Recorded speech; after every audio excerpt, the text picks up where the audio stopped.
I'm an actor. The guy who...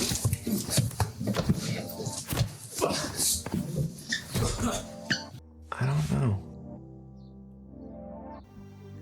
It's a chance to save them from becoming you and me.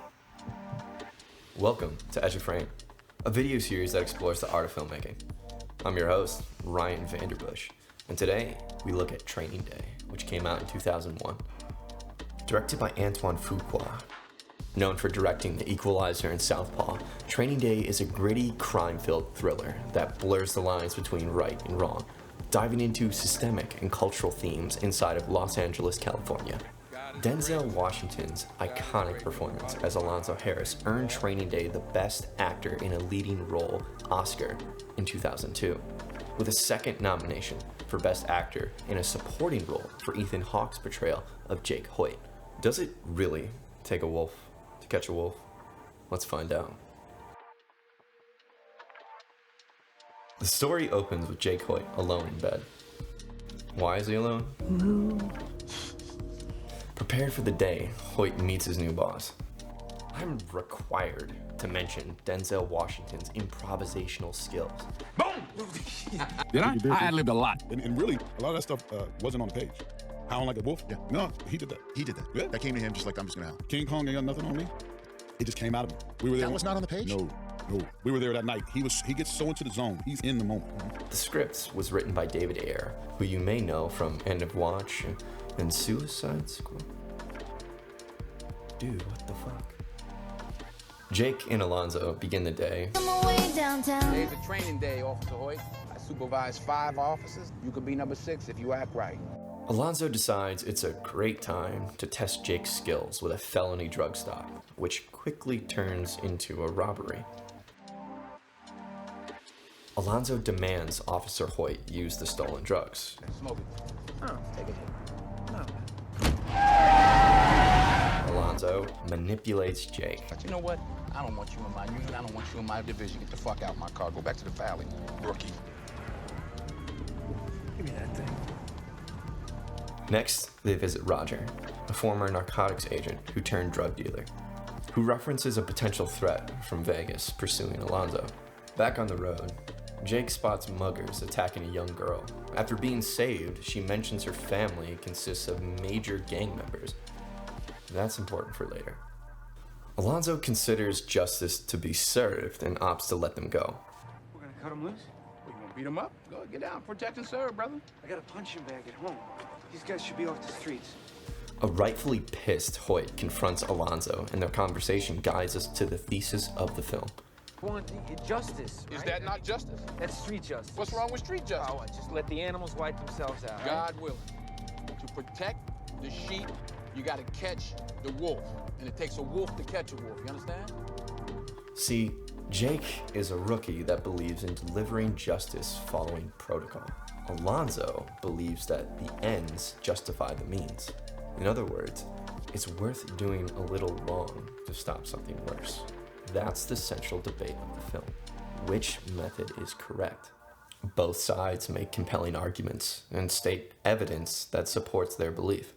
Let me ask you this. When do you lock anybody up? I mean, it seems like you're pretty busy keeping people out. The fuck you talking about? You know what you're talking about, bitty boot. Got nothing but shit between your ears. Shit, they build jails because of me.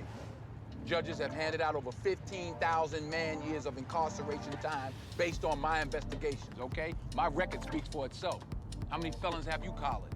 Ethan Hawke, who you may know from The Black Phone or Sinister, gives a selfless performance as Jake Hoyt. And the amazing thing about Ethan Hawke is he has a vulnerability and a sense of innocence to him, and yet he's not a bashful actor. He's actually able to hold his own and go toe-to-toe with Denzel. He's a good kid. He's a fine actor. He's intelligent. He's a good human being. He's a real good man. I like him a lot. I wanted to, Denzel Washington can eat actors for breakfast. And you know what? I wanted to help him be great. And I thought, if he had to help carry my dead weight around, then it'd be a waste of his time. And I wanted to be as real and full and vibrant as he was, and not let him do the work for me. And I thought that if I did that, then he would truly excel. He said, well, we need some other names if you want Ethan. And I said, I'm gonna call Snoop and Dre. And I'm gonna put Snoop in a wheelchair. Smoke weed every day.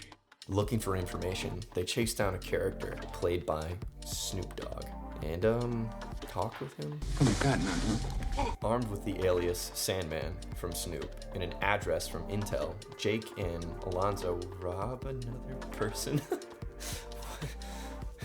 which creates a massive shootout.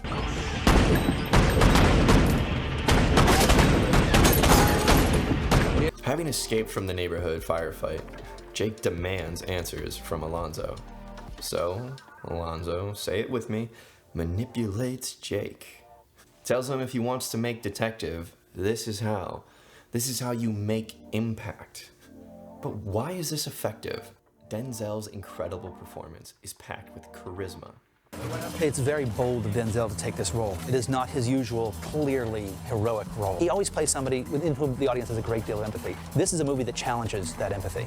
I look for a departure in every role I do. This Alonzo is, he's confused. You may also recognize him from films like Malcolm X or Flight. Alonzo meets with corrupt higher-ups, and they've heard about Vegas. Ergo, a plan unfolds. How did you ever screw up so bad? It's an easy fix. How? Just cash in an account. Now, you're probably asking, why did Alonzo rob the Sandman? Well, to bribe a judge. Nothing free in this world, Jake. Not even arrest warrants. Alonzo summons the remaining members of his unit, including Dr. Dre, Who's part of Alonzo's bad guy crew. MP5, heavy artillery, baby. to brief them on what's going down. And what's going down? Murder Roger. Murder Roger time. They breach and subdue Roger. Alonzo and the team locate evidence, millions of dollars, and you're never gonna guess what happens. It's a robbery. $4 million in here. First day on the job, you hit a $3 million seizure. Wait, he said 4. Taxation without representation, brother. Nothing's free in this world, you lucky first day motherfucker. Alonzo moves to the next stage of his plan. Corrupt Jake and dispose of Roger. Shoot him. You're not gonna shoot him? All right, give me. Rookies. Failing to corrupt Jake, Alonzo murders Roger himself. Holy shit! He then builds the narrative. All right, here's the scenario, all right? Let me quarterback this thing. He's in second, drops Roger with some fine shotgun work. Who shot Roger? New guy came in spraying. Paul. Boot shot him. What'd you guys see? White blasted. He frames Jake under the threat of the same fate if he doesn't comply. A Los Angeles Police Department narcotics officer was killed today, serving a high-risk warrant in Echo Park. You get the picture? Yeah, I got the picture. Jake snatches Alonzo's gun and takes control of the situation, but Alonzo's scheme isn't completed. 5 proven decorated officers says that you're the shooter, okay? The investigators are gonna wanna pull a tube of your blood to check for intoxicants. What are they gonna find, Jake? Do the math. This was a setup from the beginning. Seemingly without a choice, Jake agrees to Alonzo's terms. Jake and Alonzo speak about what happened, and our theme is restated. Roger sold dope to kids. The world is a better place without him. Wrapping up the day, Alonzo takes Jake to see an informant. Once inside, Jake realizes something's off. He was abandoned. A tense standoff occurs where Smiley informs Jake that Alonzo beat a Russian man to death in Vegas, and now a hit crew will come after him unless he pays them by midnight. Jake doesn't like Go Fish, so a fight erupts. Alonzo paid Smiley to murder Jake, but before the trigger is pulled, they check his pockets for cash and find Smiley's cousin's wallet instead. The girl who was mugged. Smiley's call to his cousin vindicates Jake, and he's freed. Jake's heroics saved his life. Now, Jake's on a mission. Arrest Alonzo. He finds him in an apartment, preparing to meet the Russians, and attempts to take him in. Where's your evidence, huh? It's right there.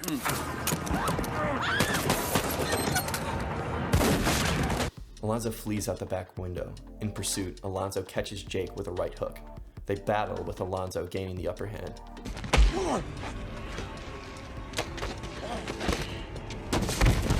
Until Jake turns into an absolute unit and jumps off the roof onto Alonzo's getaway vehicle, causing a crash. Jake offers Alonzo another chance to surrender, which he rejects.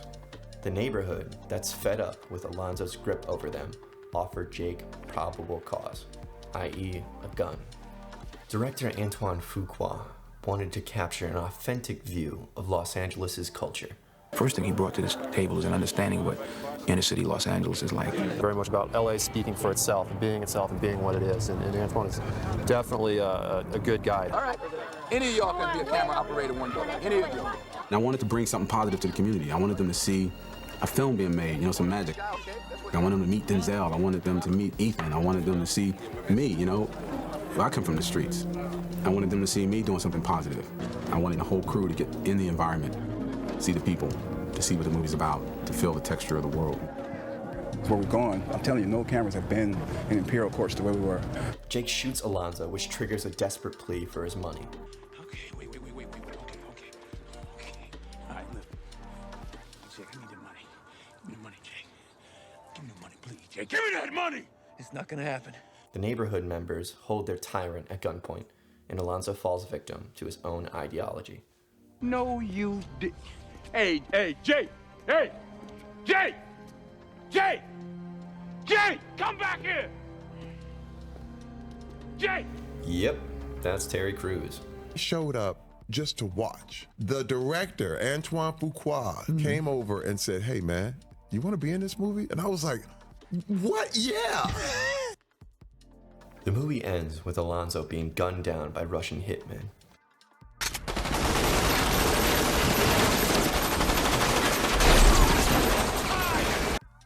And Jake returning home, completing his training day.